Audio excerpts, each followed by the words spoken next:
Hey everyone, Kevin here. I have an update for you on the next round of stimulus packages. Yesterday, I came to you and ranked which of the stimulus packages seem to be gaining traction in Congress. And I have another update on top of that today, especially with something Donald Trump just said this morning. So here's the latest. We know right now we're kind of vacillating between, like, there's the Emergency Money for the People's Act. That's that $2,000 per month if you're 16. Then you get $500 if you have 1 to 2 kids. You get $1,500 if you have 3 kids. And that's per month for 12 months. We know that one. Emergency Money for the People's Act, that one's got 28 co-sponsors in the House. We ranked that one yesterday. That was pretty good. Then we have that Boost Act. The Boost Act has 17 co-sponsors. And the Boost Act, that's the one that has that sort of prepaid debit card that gives you $2,000 per month during the pandemic for however long it lasts. And then an extra $1,000 per month a year after that. And that's every single person, including children. And then there are some other ones, like there's the SNAP Act, the Insuring Homes Act, the Funds for Cruise Lines Act. But another big popular one with 24 co-sponsors is that Mortgage Cancellation and Rent Cancellation Act.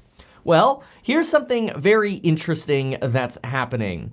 Donald Trump this morning had this to say on Twitter in response to Lacey Johnson, who's running for a seat in the House of Representatives. Donald Trump wrote, "I am endorsing you also, Lacey. You truly deserve it. You are doing a great job. And Omar is a disaster who wants much higher taxes, hates our military and our vets, demands open borders, and is fighting to take away our Second Amendment. Good luck, Lacey." All right, so who's this Omar person? Well, this is Omar, and Omar happened to propose the Rent and Mortgage Cancellation Act. She was also part of the bid to impeach Donald Trump. Which, not taking sides here, I don't care. I just want to know which of the stimulus packages is most likely to have, a potential of getting ahead. And given the fact that whatever passes the House and passes the Senate, Donald Trump has to sign, I have a very good feeling it is not going to be something with her name on it, at least not as an author or probably one of the initial, proponents of it. Which the Mortgage and Rent Cancellation Act, or Rent and Mortgage Cancellation Act, was sponsored by her. She wrote it. She is also a co-sponsor of the Boost plan. That's the debit card one.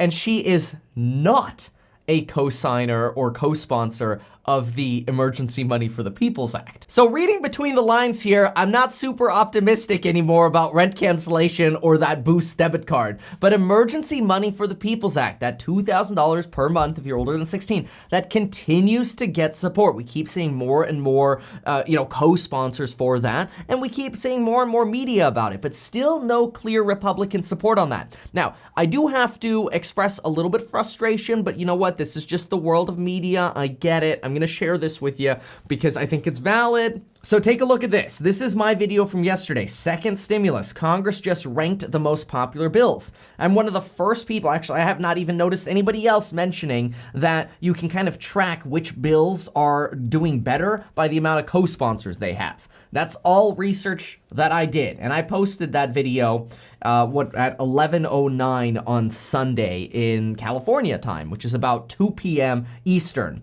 Well, a nice 3 hours later, it looks like, here you go, at 5:46 p.m., 3.5 hours later, it looks like Forbes actually copied me. And said support grows for the monthly stimulus check bill. And for the first time I've noticed has mentioned an increase in co-sponsors, which I thought was very interesting. But what I want to mention here is because I want to be very realistic. We know that the Emergency Money for the People's Act is something that a lot of us are excited about, and we're wondering, like, what's the reality of this? Just be very careful, because at the bottom of this Forbes article, they say passage of the bill may hinge in large part on garnering Republican co-sponsors. And this is very, very true. But then he says, congressional Republicans already expressed their support for some form of direct assistance through the passage of the CARES Act. But this sort of implies that they're okay with a second round of stimulus checks.